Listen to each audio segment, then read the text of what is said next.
the truth, even though you've tried so hard to fake it. Hi everyone, good to be back. Yeah, so it's amazing to be here again, and I think one of the things that separates Indonesia from other countries is people here are really hungry to learn and so attentive, right? So counting on that again today.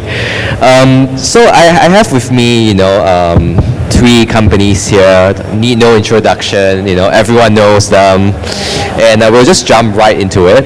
So today we're going to talk about what's next in e-commerce in Southeast Asia, and these guys definitely know a lot more than me, so I'm looking forward to learning from you guys as well. So I think what's interesting is that like Google Temasek released a report very recently talking about how the internet economy is set to triple, right, by 2025. And what's really interesting is that they always, underestimate the growth, right? Every year the projections just keep going up. So I think it's boom time right now, despite what's going on with the trade wars and all of that. Yeah, so, and I think, just want to get your thoughts on this, right? And where do you see this growth coming from, right? Like we talk about growing 3x, right? So from your perspectives, where will the growth come from? Like maybe you could start, yeah. Yeah, thanks, Terence. So diving straight in, right, I think a key pillar for this 3x growth is definitely going to be in the B2B space. I think it's always easier in a particular country, region, or sector for the 2C side of things to start early and adoption being higher there first. But as people start learning more and more about what this economy or this digital economy is helping them do, the businesses start adopting that, and my strong belief is that over time, over the next few years, as businesses start adopting the digital economy and the B2B side of things start increasing in terms of the share of wallet that is coming from the digital and economy side of things, that is going to be a huge boost. And then there are other sectors that are fairly untouched, I would say, at this point in time, including things like education, healthcare, agriculture, etc., for us to see this 3x growth. So touching on e-commerce, so you work with sellers. So by 2025, right, what's your vision from a seller's perspective? Like someone selling clothes in say Thailand or Indonesia, like what will that look like? Definitely. I think the vision has to be for this seller to be self-reliant. I think that's the key word here. And the whole philosophy of the digital economy is to remove barriers which have been created due to information arbitrage over years, over decades. What digital economy does basically is democratizes the entire process. So the ideal merchant or an ideal manufacturer or an ideal fabric mill over these few years, as he or she gets access, more and more access to be a part of this digital revolution, would not really have to rely on a middleman, would not really have to rely on a third party, would not really have to rely on a customs agent really, who are trying to suck his margin at every point in the supply chain, and he becomes more and more self-reliant. All they would do is log onto a platform, Zilingo, and then just list their products, someone comes, picks it up. So definitely. So hopefully two things will happen, right? One is their top line improves because hopefully they list their products, digitize their entire inventory, and people get access to their products in different parts of the region. And the second thing, I think they will also benefit a lot from the digital economy on the bottom line of things. So their efficiencies will really improve as well. So both the improvement in the size of the pie as well as the margins on the whole. Yeah, so moving on to Haikal from Lazada, what's your perspective, right, being one of the largest e-commerce platforms, and where's the next stage of growth coming from? Yeah, I think Indonesia is always interesting, right? So last week I was talking about millennials, and I said like you cannot put millennials under one same bracket because you have Jabodetabek, and then that's the metropolitan area. That's the Google report is talking about, right? Jabodetabek. Even in Jabodetabek, the penetration is still already high, but the frequency of shopping there is still, you can explore even further. So there's still room for growth within the metro area. And then we are talking about moving to tier 2 cities, which is the opportunity as well.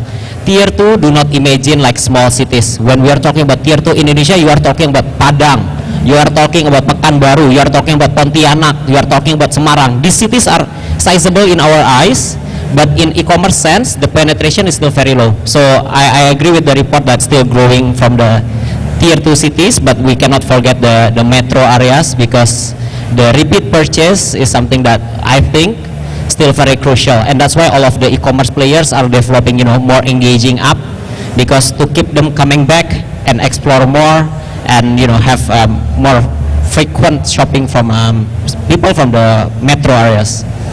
And yeah, Bimo, what's your perspective from ZALORA, like being fashion focused?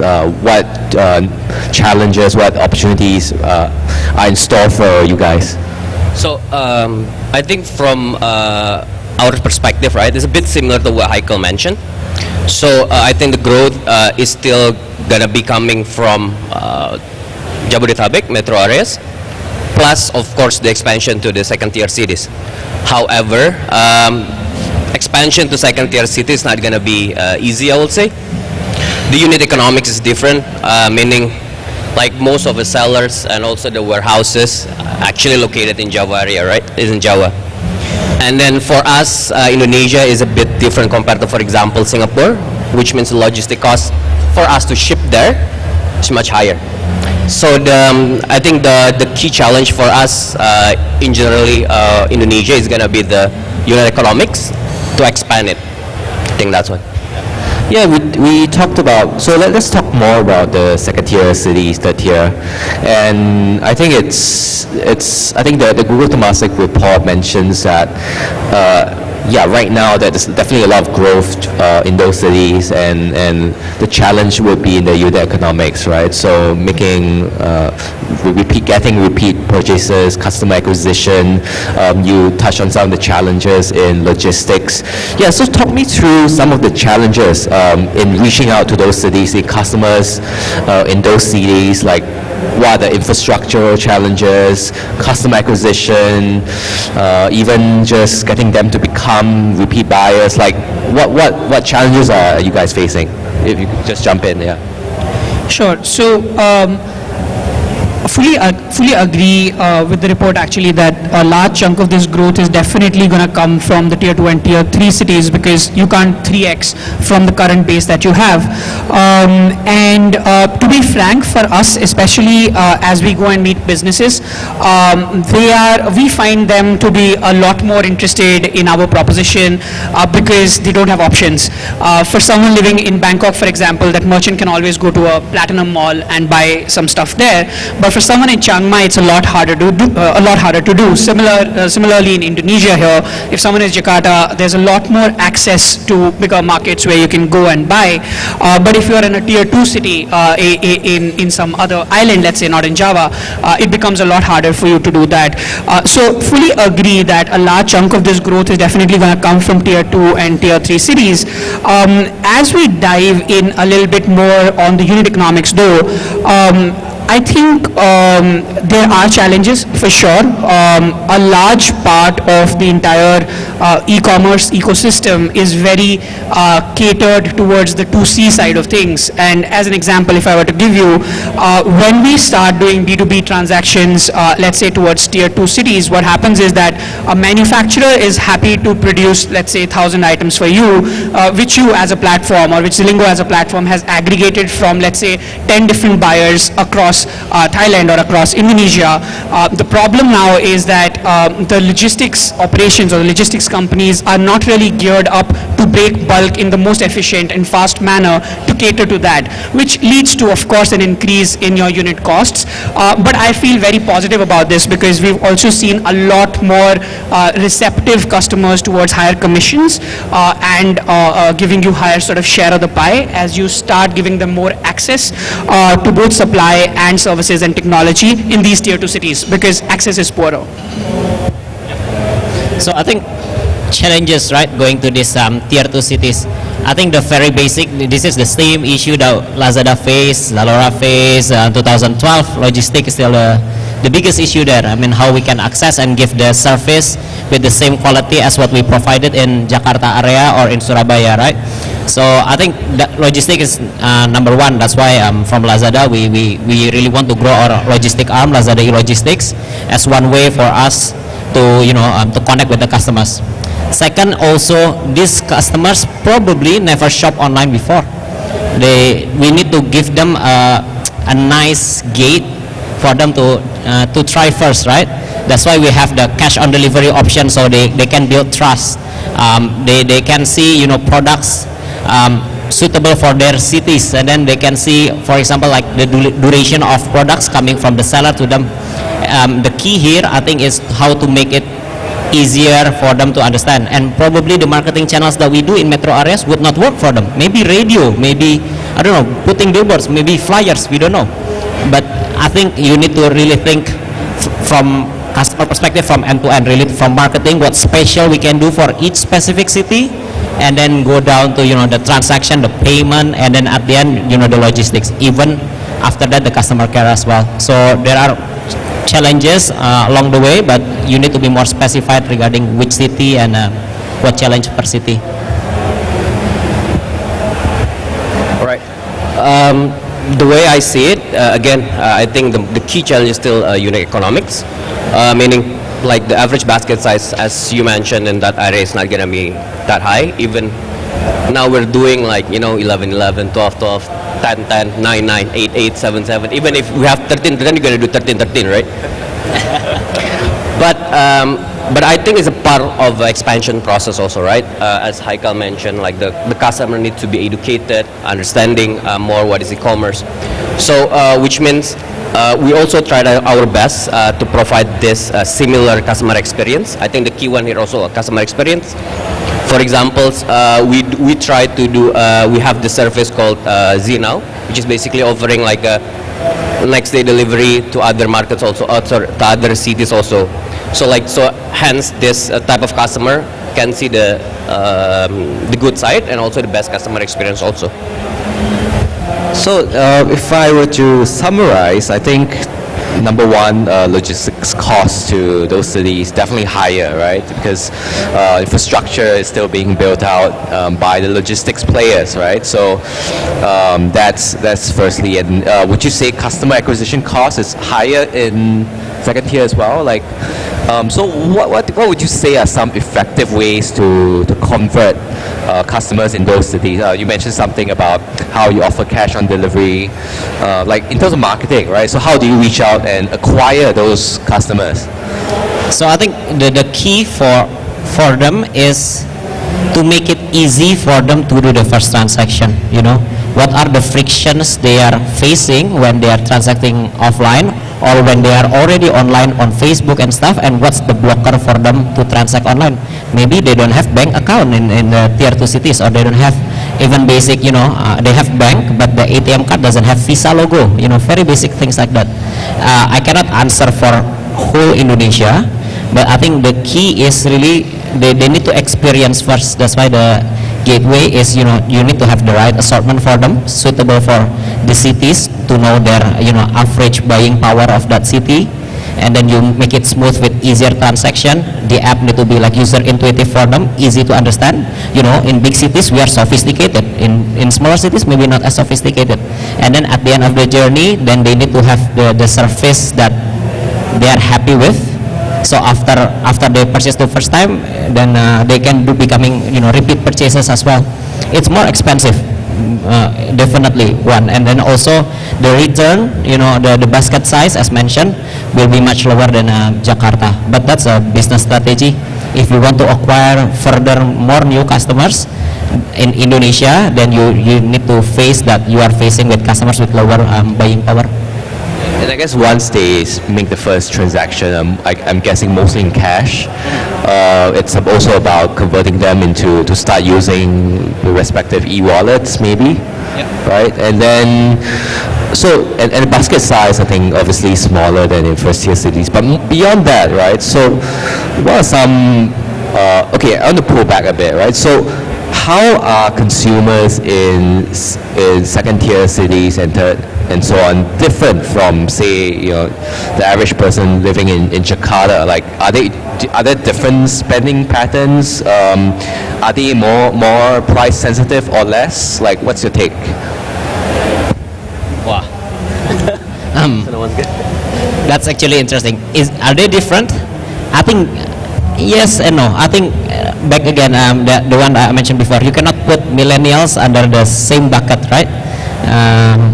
They are just simply too many different people. I think the key is to have the right offering, and then we can give them tailored recommendation. So when they come in, we identify this person probably like more fashion in the 70,000 rupiah jeans, then we show them that. And then if they are looking, actually although from tier 2 cities, coming from wealthy background, maybe they want to look for brands, branded makeups, for example, and then you have that assortment as well. So it's about connecting the the needs and assortment, and how we can tailor them one by one, personalized, instead of having a treatment like, the city A is this, the city B is this.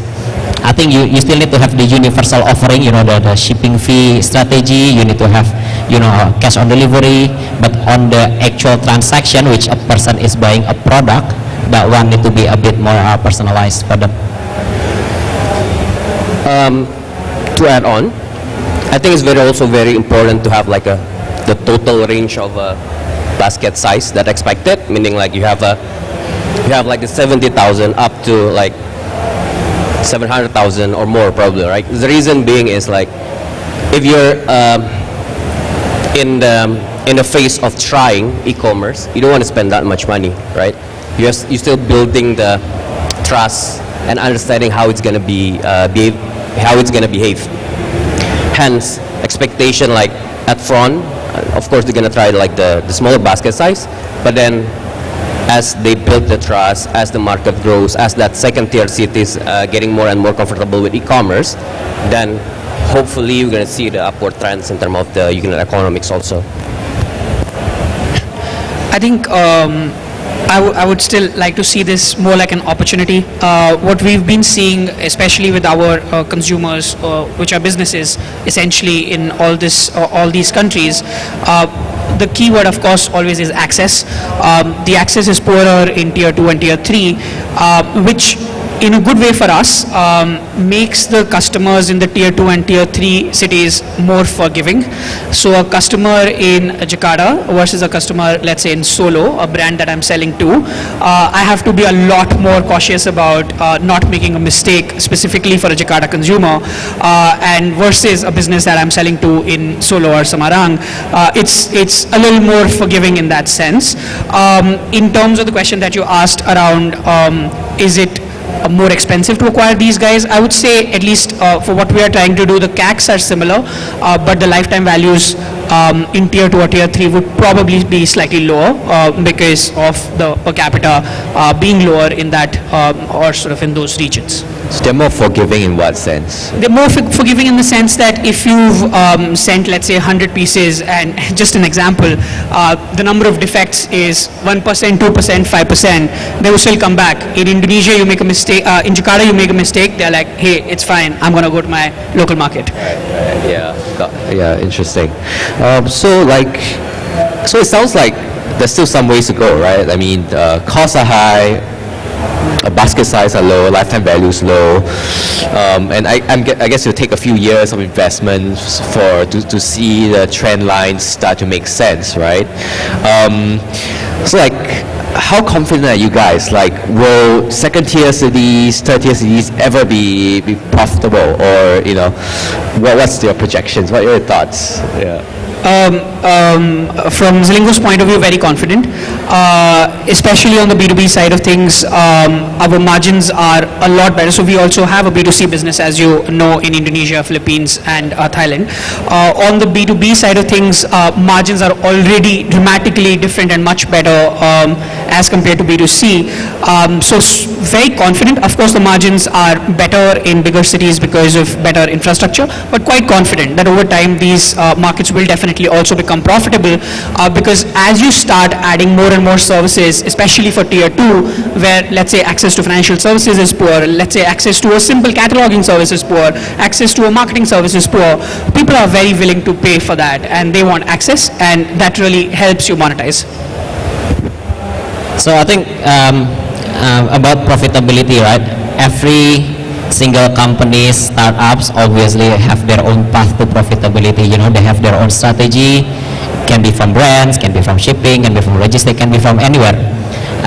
For us, Lazada, I think having the backup of Alibaba, we know the main focus now is really to grow. I mean, like as Google report said, we still have, I don't know, three times more opportunity than what we have now, right? Even more. So I think now what we are focusing on is really to putting back the money into innovations. We innovate new things, we innovate engagement on our app, we expand our logistic networks, we do a lot of additional marketing, especially as I mentioned before, maybe tier 2 cities need different approach than what we have been doing to tier 1 cities, right? So for us, it's very important to put money back and really to focus on the growth of the company. But I think this is an important point as well.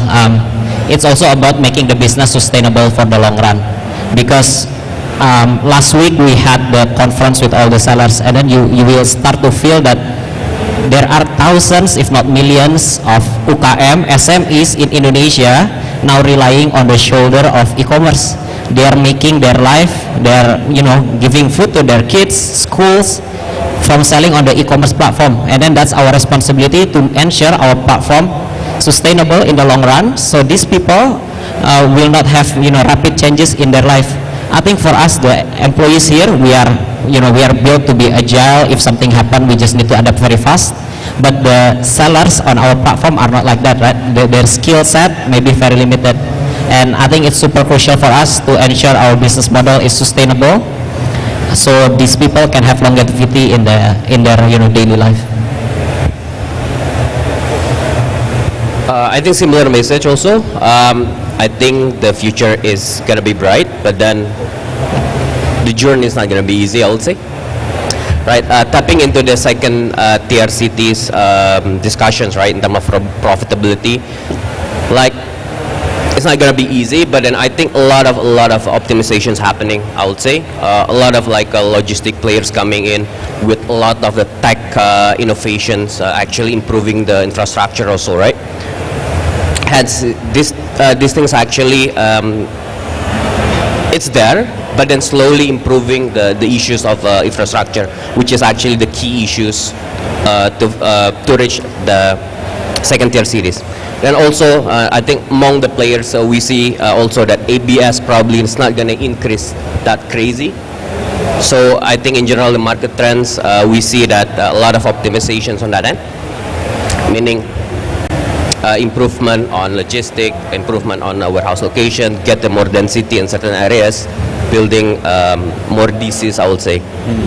I think that's message. Yeah. So switching tracks a bit to social e-commerce, right? So like a lot of sellers, I think we're looking at China, right? So many sellers like going on, say, Taobao, right? And basically promoting their products through videos. And I think various initiatives here in Southeast Asia, Lazada and Shopee, launching social e-commerce on their websites, videos.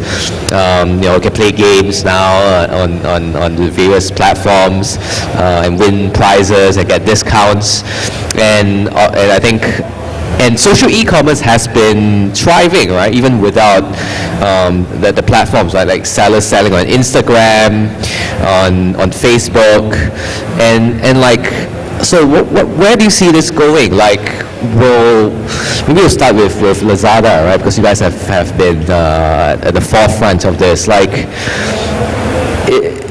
will Lazada become a social media app? Like, where do you see that going? Cool. I think if we step back, right, social commerce in Indonesia, I think I read the report from McKinsey, I think, about e-tailing. In Indonesia will be a third of the total e-tailing market will be from social commerce, they call it. Back to the nature of Indonesians. Indonesians love to chat, man. I mean, come on, gibah all the way, right? You talk, bergunjing every day. And that's what's the key of social commerce. People talk to each other, and then plus, despite having no platform, only relying on WhatsApp, on Facebook, on Instagram, they are happy running a business based on books. You know, having a manual books, recording order one by one. Oh, please send me the image of your transaction, screenshot from Klik BCA, and then I'm happy. Oh, money is in. So the future is still, I would say, still there. I mean, for the transaction on the social commerce without the e-commerce platform, because the Indonesian just basically spend hours every day on social media. But what we are trying to do is how we can create the same experience that you have on social media within our app. So we call it shoppertainment, basically. You know, how we can entertain the customer, engage with the customer through through engagement that they normally have on social media. Live stream, like you mentioned. Now the sellers are basically doing live streams live. They just put a phone with a cheap tripod in front of their store. They just sit and like, oh, Bapak, Ibu, which one do you want? Oh, that one? Okay, that one 25,000. You want collect voucher? Click here, click here. That's the things that they do, and they, when we provide them with the experience of social commerce on our app. And we also try to onboard a lot of the social sellers, the ones that big on Instagram, Danjio Hiwoji, you're talking Brodo, Erigo, all of these brands on Instagram. We try to onboard them with us, because it's all win for them, for us, because now you have a platform that can tell you who are your audience, who are your customers, how to lift up your sales, how you can get more new customers from our platform, while they are also bringing their customer from the social media, Instagram mostly, coming to the platform, and have no worry about recording transaction one by one, or which logistics company I'm going to work for.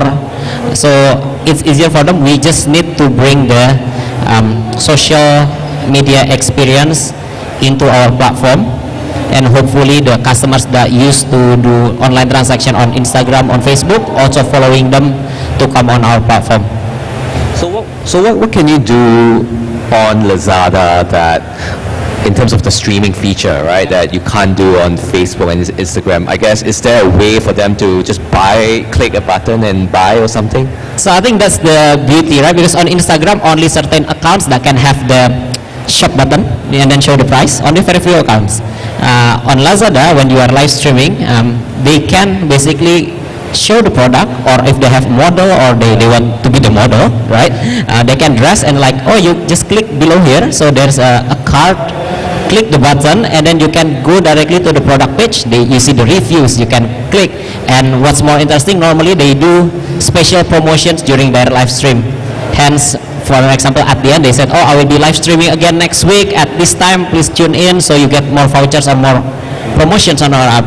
And so we can close the loop. On social media, sometimes customer see, oh, that's nice, but don't know how to buy. But on e-commerce, on Lazada, you click, you can check out while still watching the person talking. And maybe what's coming in social streaming for Lazada in the next year? Like, what do you have in store? Or secret? I think more and more, Indonesians, despite they love to chat on social media, they are active. When they are put in front of camera and they have to speak, they are a bit reserved, right? And then some of the sellers are that when we offer, hey, you can now live stream, they say, oh, I don't have a KOL, I don't have influencer, I'm not a presenter.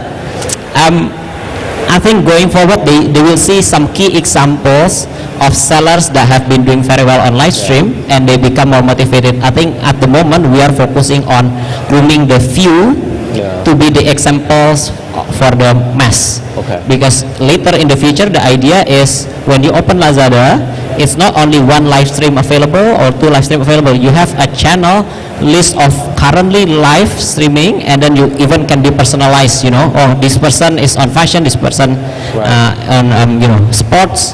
You have even options of live stream that you want to watch. So Bima, over to you. Like, what's ZALORA take on this space? Like, are you doing anything, or are you like, we're good? Like, what's your approach? Right. Again, it's very interesting.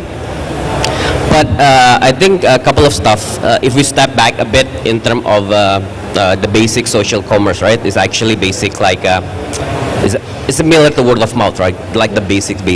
Yeah. So I think most of us have been doing it in terms of like product review, brand review, comments, right? That's the very basic of I think social commerce. Basically building trust in the products and assortments. But then to the next step, to Indonesian sense, right? So Indonesian again is very social, chatty. So if you look into comparing, let's say for example, Indonesia, even to our neighbors like Singapore or Philippines, our chat ratio is, we love to chat, right? That's the reason we have Gojek, chat, everything's by chat. Yeah. So to that end, also Indonesian is hyper local, meaning in ZALORA we see this as opportunity. Reason being, in terms of our social media engagements, we rely heavily on like local influencer. Yeah. So it's actually different. Like Indonesia is like they do really like the local social media influencer. So this type things that we're gonna keep on focus on going forwards actually. Okay. And over to you. Like, I don't know, is that something you want to enable your merchants to do eventually, or what's your approach? Yeah, so Terence, I personally have a lot of faith in social commerce, because you can't fundamentally change an industry in 1 year, right? Like, that is sort of ingrained, as everyone said, in the mentality of people in this region, that we want to chat, we want to do social commerce, or we want to sell to our friends. I think fundamentally, if you look at social commerce or entire the social media concept, it's leading, or humans fundamentally move towards chaos, right? No one loves to be stable in that sense. People move towards chaos, whether it's businesses, humans, whoever. Over time, however, chaos starts leading to and the entropy at a level where efficiency starts dropping. So that is the real stage where efficiency needs to kick in, otherwise that particular concept starts becoming irrelevant.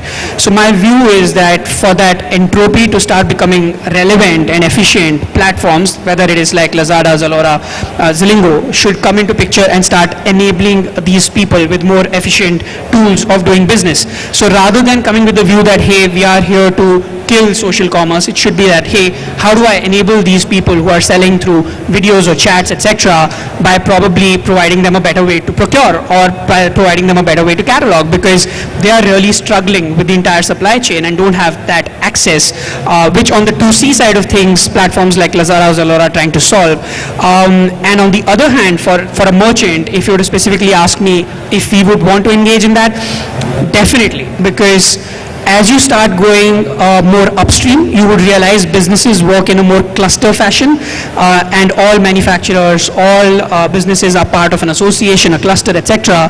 As one of the bigger guys or the more influential guy comes on and says that, hey, you know what, this is something that works, more and more people start adopting it super fast. So that's my view. I think it is an industry to stay on social commerce. We need to just enable it to make it more efficient. So I'm not very chatty, right? Like when I buy something, it's like click, and I'm hyper efficient. I just want my thing, right, the next day. So help me understand this. Like, what do they chat about when they're buying? Like, what's the conversation? What's conversation? You know what's the the most frequent question? Ada stock enggak? You have stock. Something like, man, if you can click buy here, you can buy. Ada stock enggak? Yeah. Ready gun? The basic questions. Yeah. Still very common. And it sometimes annoys the seller, to answer basic questions. That's why we enable them with, not automated but template reply, right? But that's the very common question, simply because sometimes our education of how to use the platform is not there yet, and they still treat e-commerce platform as the same as when they transact on Instagram, where you DM message the person like, this item ready stock nggak? So that's the very common. But after that, we tell our sellers that chat is not only a customer service channel. It is a channel for you to upsell or cross-sell. If this person asks, oh, I want this white t-shirt, and then you can sell, oh, if you buy 3 pieces, you can have 10% discount. So that's how we incentivize the seller, saying like, chat is not only for servicing, but you can actually increase your revenue by service, having a good service to your customers. I think going forward, like this behavior is not going to change. For me, I think It's not going to change. It's not going to change. It's part of Indonesian, right? It's similar as like when you go like Gojek or Grab or like ride hailing. Like you say, like I was always saying, like the Gojek driver or the Grab driver is gonna say, it's like, okay, mas, I'll take it. Of course, you gotta really take it, right? But then like you need to reconfirm it. So chat, I think, still is gonna be there. Then agree with that one. It's part up to us to optimize it. Then It's just in the nature of, it's a culture, I guess. Yeah, there's Culture. no changing that. That's interesting. Yeah. So like, okay, so like when there's a video happening on Lazada, like, what's the interaction like between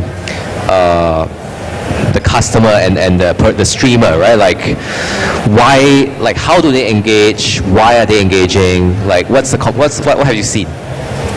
Oh, it varies a lot because in Lazada you have what you call as professionally generated content and user generated content, or sometimes you call it seller generated content. On the professional one, it's more like a celebrity with the fan base. You know, it's still quite gimmicky, it's still fancy stuff, and it's like, oh, I love you, all of these things, right? Oh, give me vouchers, all of this.